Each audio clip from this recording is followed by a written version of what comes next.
கொஞ்ச நாளைக்கு முன்னாடி ஒரு படம் ரிலீஸ் ஆகுற அன்னைக்கு தியேட்டருக்கு போறாங்க. இப்ப நம்ம வேலை என்ன? நமக்கு பிடிச்ச ஒரு படம் வந்துருச்சுன்னா போய் பார்ப்போம். இல்ல நமக்கு பிடிச்ச ஒரு ஹீரோ இருந்தாருன்னா ஷோல கூட போய் பார்த்து கை தட்டிட்டு வருவோம். இப்படித்தானே ஒரு கலைஞரை பாராட்டுறது அப்படின்றது ஒரு நல்ல விஷயம், மரியாதை கொடுக்கறதுன்றது நல்ல விஷயம். ஸோ தேட்டருக்கு போகலாம், கத்தலாம், விசில் அடிக்கலாம், அந்த சீட்டெல்லாம் கிழிச்சு அந்த காலத்தில் போடுவாங்களா அது போல போடலாம், ஏதோ ஒன்று செஞ்சுட்டு வாங்க, சந்தோஷமா இருங்க. ஆனால் நீங்கள் என்ன பண்ணுறீங்க? சம்மந்தமே இல்லாமல் அஜித் படம் ரிலீஸில் போய் தாவேக்கா கொடியை தூக்கிட்டு போய் தாவேக்கா கொடியை ஆட்டினீங்கன்னா அஜித் ரசிகர்கள் கொலவெறியில் இருப்பான். ஏற்கனவே அந்த பயல்கிட்ட போய் நீ தாவேக்கா கொடி ஆட்டினா அவங்களுக்கு கடுப்பாகுமா ஆகாதா? ஈகோவை டச் பண்ணுமா இல்லையா? அப்புறம் மொத்த கூட்டத்துக்கிட்ட அடி வாங்கிட்டு வரோம்னா அதுதான் அங்கே நடந்திருக்கு.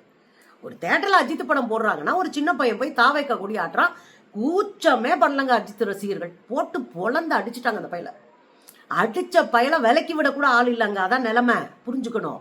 எல்லா இடத்துலையும் போய் நான் பயங்கரமான ஆளுன்னு காட்டக்கூடாது, புத்திசாலித்தனமா நடக்கணும். அங்க பார்த்தா விசில் அடிக்கிறானுங்க, அடிக்கிறத பார்த்துட்டு அதில் 4 பேர் கடவுளே அஜித்தேன்னு கோஷம் போடுறோம்.